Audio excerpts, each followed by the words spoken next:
Bonjour à tous, je suis Olivier de la communication d'Arval France et je suis ravi de vous retrouver à l'occasion de l'European Mobility Week. On va profiter de la semaine de la mobilité pour parler de toutes les solutions d'Arval France et aujourd'hui on s'intéresse aux véhicules autonomes et pour cela je suis avec Marie Chambard, responsable produit véhicules autonomes. Bonjour Marie. Bonjour Olivier. Alors Marie, tu pilotes le projet EVA dans le cadre des Hubs Arval. Et on a déjà eu l'occasion d'en parler en janvier lorsqu'on a inauguré le projet de navette entre le siège de Rueil et la gare RER. Euh, et aujourd'hui, je voulais que tu nous parles du véhicule autonome. En effet, on entend régulièrement parler de la voiture autonome dans l'actualité, parfois pour rappeler que c'était il y a encore peu un peu de science-fiction. Mais néanmoins, depuis quelques années, les choses changent et les technologies évoluent. Est-ce que tu peux très brièvement nous rappeler le concept de la voiture autonome, qui n'est pas nécessairement une voiture d'ailleurs? Un véhicule autonome, c'est un véhicule intelligent qui roule sans l'intervention d'un conducteur. Alors pour que vous compreniez le fonctionnement de la technologie, on peut décomposer l'action du véhicule autonome en trois tâches primaires: la perception, la planification et l'action. Alors très succinctement, la perception, ça consiste pour le véhicule à détecter tous les éléments de son environnement grâce à de multiples technologies. On va avoir des caméras qui voient sous différents angles à longue distance. On va avoir des capteurs lidar et des radars qui garantissent la position précise du véhicule et assurent la détection d'obstacles, le GPS, etc.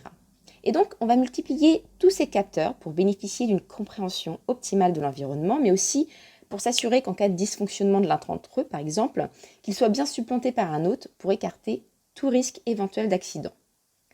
Les données sont collectées en temps réel et complètent la mémoire du véhicule. Donc ça, c'est ce qu'on appelle la perception. Ensuite, on a ce qu'on appelle la planification. Les données collectées sont interprétées en informations sur la base d'algorithmes ou d'apprentissage automatique, une forme d'intelligence artificielle finalement, c'est ce qu'on appelle d'ailleurs le machine learning, le véhicule apprend avec l'expérience. Ces informations vont produire ce qu'on appelle la vision du véhicule et vont servir de base à la prise de décision. Et comme tu le soulignes, Olivier, très justement, un véhicule autonome, c'est pas forcément une voiture. Il peut s'agir d'une navette pour le transport partagé de personnes, comme c'est le cas pour notre projet Arval, par exemple. Et puis, on peut aussi imaginer, et il y a déjà des projets en cours, un poids lourd, un utilitaire ou un droïde logistique pour transporter des marchandises ou faire de la livraison sans chauffeur. Mais cette technologie, qui a fait des grandes avancées grâce à l'intelligence artificielle notamment, aujourd'hui elle est confrontée à des limites. Est-ce qu'on va réussir à les lever? Oui, tout à fait. On est confronté à certaines limites technologiques pour l'instant. Alors, il faut savoir que les véhicules autonomes dont on parle aujourd'hui ne sont pas réellement en totale autonomie. On mesure l'autonomie d'un véhicule sur 5 niveaux aujourd'hui, 5 étant le niveau le plus élevé.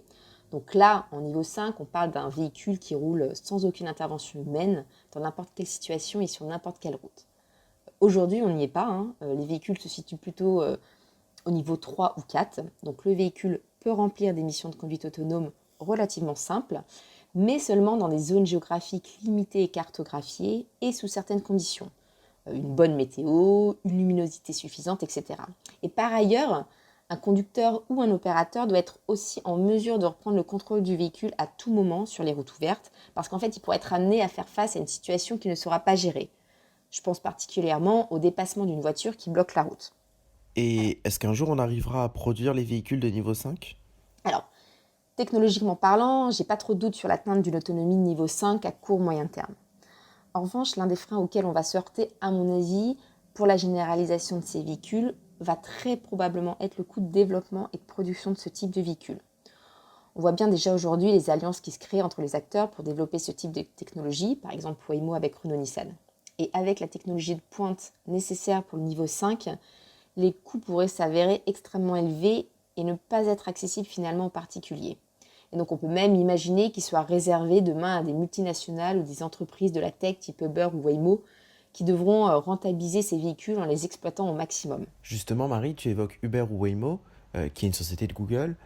Aujourd'hui, les projets et les investissements côté constructeurs et fabricants sont importants, parce qu'il s'agit de développer cette technologie. Mais où est-ce que nous en sommes et pour parler vulgairement, qui est en tête? Alors aujourd'hui, il y a plusieurs acteurs qui se démarquent sur le marché. Au niveau international, il y a les géants de la Silicon Valley qui se positionnent sur le véhicule autonome individuel ou le robotaxi. Parmi les plus connus, on peut citer Waymo, qui est une filiale d'Alphabet, la société mère de Google, avec notamment sa fameuse Google Car. Mais on peut aussi citer Uber ou bien Lyft, qui est le concurrent d'Uber sur le territoire américain. On peut citer Cruise, la filiale voiture autonome de General Motors, Ford ou encore Tesla.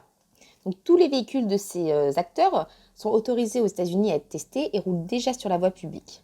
Aujourd'hui, ils ont parcouru plusieurs centaines de milliers de kilomètres dans plusieurs États américains.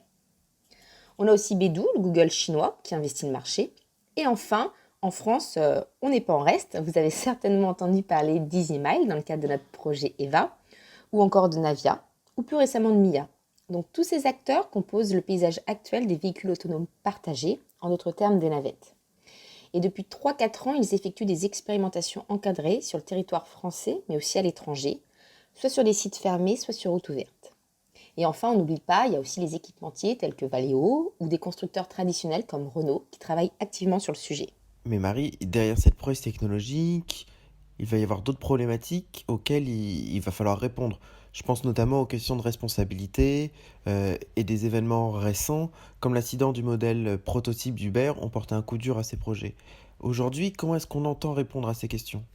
Oui, effectivement, il y a la problématique de la responsabilité lors d'un accident et de toutes les questions juridiques et éthiques qui l'entourent. Si un piéton traverse la route en courant alors que son feu est rouge et que le véhicule autonome n'a pas d'autre solution pour le sauver que de mettre en danger ses passagers ou un autre piéton, comment il doit réagir? En fonction de quels critères? Alors, pour l'instant, les instances juridiques n'ont pas statué sur le sujet et d'ailleurs, c'est probable que les réglementations de demain soient différentes d'un pays à un autre. Après, pour être très honnête, en France et plus généralement en Europe, on a une approche de maîtrise du risque très élevée avec des lois strictes et des acteurs très prudents. Les navettes en circulation sur route ouverte en France ne sont autorisées à rouler qu'après étude du dossier et autorisation ministérielle et elles roulent à une vitesse maximum de 25 km à l'heure. Donc à cette vitesse, il n'y a pas véritablement de problématique de sécurité parce que le véhicule peut s'arrêter à tout moment sans mettre ses passagers en danger. Par ailleurs, en France, on privilégie plutôt une approche déterministe. Donc ça veut dire que pour la détection d'obstacles, par exemple, l'entrée d'un quelconque objet dans la zone de sécurité autour du véhicule va entraîner obligatoirement l'arrêt du véhicule. Aux États-Unis, les solutions ont plutôt un modèle probabiliste, c'est-à-dire que le véhicule va s'arrêter selon la probabilité que l'obstacle représente un danger ou non. Donc par nature, l'approche déterministe en France est plus sûre. Et enfin, l'enjeu repose aussi, comme je disais tout à l'heure, sur la conception de véhicules avec une forte redondance des systèmes de sécurité pour assurer une sécurité maximale. Cette question de la responsabilité apparaît en effet comme primordiale. Euh, et il va falloir un jour la solutionner. D'ailleurs, ça m'intéresse de savoir ce que vous en pensez. Répondez-nous en commentaire sous cet article. Est-ce que vous seriez prêt à utiliser un véhicule 100% autonome? Avant de finir, Marie, je le disais en introduction, tu t'occupes du projet EVA dans le cadre des Hubs Arval. On a lancé le projet en janvier. Est-ce que tu peux nous rappeler ce qu'on cherche à étudier avec ce pilote? Avec le projet EVA, qui est l'expérimentation de véhicules autonomes d'Arval, on cherche avant tout à gagner en expertise et monter en compétences autour du véhicule autonome. Donc, on cherche d'une part à comprendre et s'approprier la technologie en tant que telle, comment elle fonctionne, quelles sont ses limites aujourd'hui et quel est son potentiel demain, avec évidemment l'appui de nos partenaires, EasyMile et la RATP, qui sont respectivement l'apporteur de la technologie autonome de nos navettes et l'exploitant. Et d'autre part, on cherche aussi à mesurer les tenants et aboutissants d'un projet de véhicule autonome pour en tirer tous les enseignements.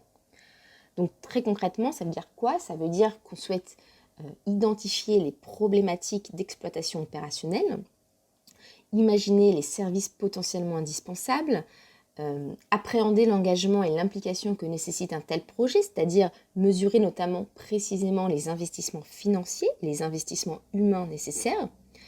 On cherche aussi à évaluer les risques, à mesurer les performances techniques du service, apprécier l'intérêt des utilisateurs pour ce type de solution, éventuellement les freins, etc.